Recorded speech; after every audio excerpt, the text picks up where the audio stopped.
Hey boys and girls, it's Mr. Stafford here. Just wanted to say hi to everybody, miss you guys. I hope everybody's doing well and taking care of themselves. So I had a little idea that I wanted to share with you guys, something that you could do at home. So I wanted to talk to you about an in-home studio. So we're gonna start with our in-home studio by having our supplies. And you want your supplies somewhere where you always know they are and you always know where to get them, okay? So here's how we get started with that. So that you're always ready to make art at a moment's notice. All right, so first of all, we're gonna need a container. I have a bin here. You could use like a baking pan or an old shoebox. Either one of these would work fine. The first thing that we're gonna need, of course, are some markers, right? With some colors. So a good idea is to have them in a container, a little separate container, like a little cup. And I've got all the different colors in here: red, green, orange, pink, black, and we'll put that in there. In here I have some colored pencils, kind of nice to have, and also a regular pencil. So you're gonna need that. That'd be cool to have. Also have some crayons here in a little container. I'm making sure that it's not filled up too much, because if you have too much stuff, maybe it might get a little overwhelming when you go to clean this up, right? So a little container like that full of crayons. So now we got our colors there. You're gonna probably want scissors in case you're gonna make something. You have a little pair of scissors in there. Glue stick, for sure. I know how much kids like tape, so a roll of tape.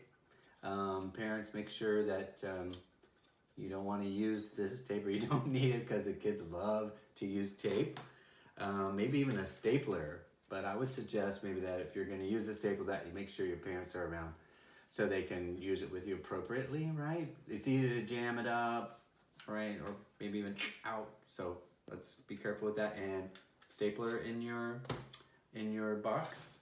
Let's see, you might want to have a magazine or two for collage. You could put that somewhere in the box as well. Let's see.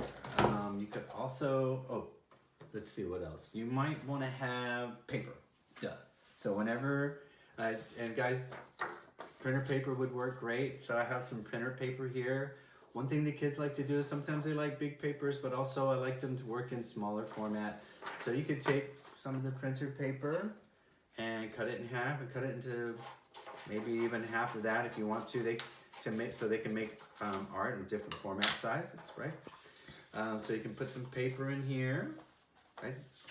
Big pieces too. Just printer paper, it doesn't have to be anything special. You can even use, like, if you have old things, papers that you're not using that have type on one side but not on the other. You could use that. Put that in there too. All right, and there you have a pretty cool little art studio ready to go. One thing that I find helpful too is to have, this is an old placemat, so they don't mark up your table. So you can have that as a little placemat. There's other things, maybe like a big piece of plastic sheeting if you want to put that down. And there you go, a little home studio for you. And you know what to do. You guys can just, oh, you know what? I did want to add one more thing, and it's right here.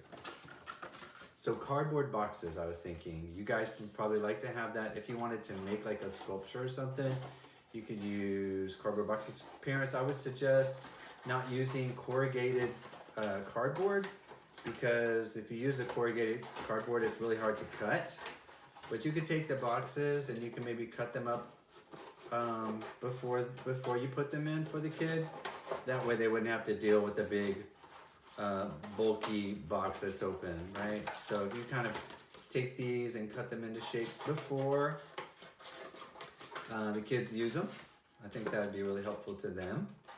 All right, and they could use these, like I said, to make sculptures and stuff like that. And these will fit in the box too, somewhere, maybe over here.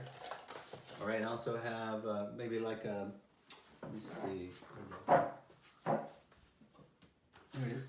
Toilet paper rolls. These are great for making little monsters or something like that. You like those. All right, and there you go. You have a nice little home studio. Kids, be sure to remember that when it's time to clean up, to put everything back in the boxes. Don't make your parents do it. So put all the things back in the box so that when you're ready next time to make some art, you've got all your supplies right there and you're ready to go. All right, guys, I miss y'all and I hope to see y'all soon. All right, bye.